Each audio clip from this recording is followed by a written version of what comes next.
Hi there, welcome back to my channel. I hope you had a fantastic week. Today I want to talk about another common problem that parents come in and talk to me about. So I get parents that come in and say, I never take my child to the grocery store because it is terrible. And some of the things they say include, the child tantruming a lot, begging the entire time they're in the store, running off, things like that, complaining. And so today I want to give you guys a few tips to help decrease these behaviors in the store, and also cover what to do when that tantrum happens in the store. Tip number 1, you want to make sure you're setting expectations when you guys are going out into the community or out into the store. So what I mean by expectations is you want to have a conversation with your child before you guys get to where you're going to go. This conversation can happen at home or in the car when you guys are just arriving, but wherever you are, just make sure this is happening before you are going out into the community. So an example of that expectation could be, we're going into the grocery store today.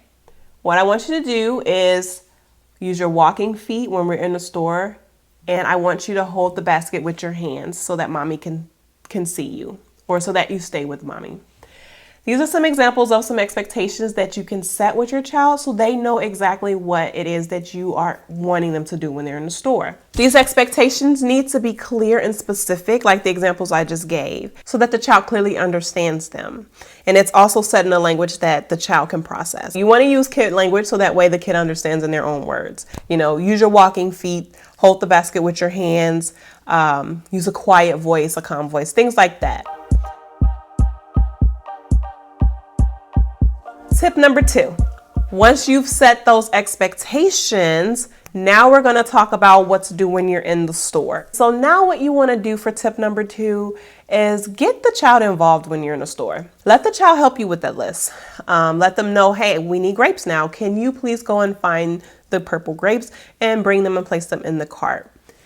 This gets the child involved. It gives them something to do, so that way they're not really bored in the store, and it helps them feel like they're being helpful. It makes it a little more fun.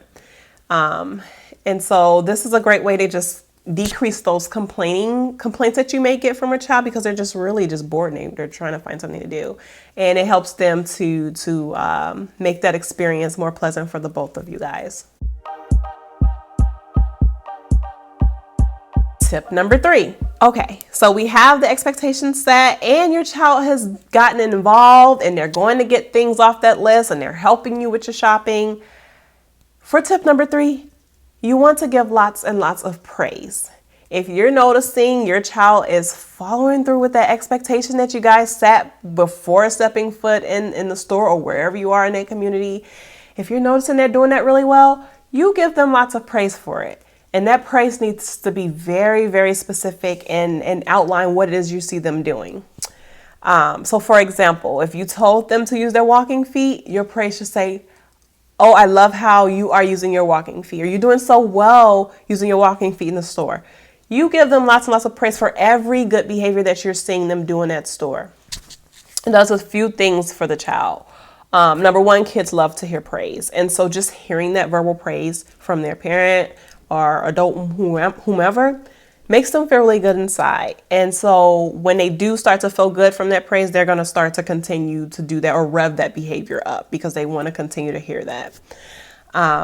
Number 2, I want you to remember kids naturally aim to please their caregivers. And so when they're learning that they are pleasing their caregivers by following those expectations that you set, they're again going to continue to do that so they can continue to feel like I'm doing great in mommy or daddy's eyes or whomever. Also with praise, you want to make sure it's genuine, it's authentic, and you are truly proud and excited for your child for doing whatever it is that they're doing. Okay.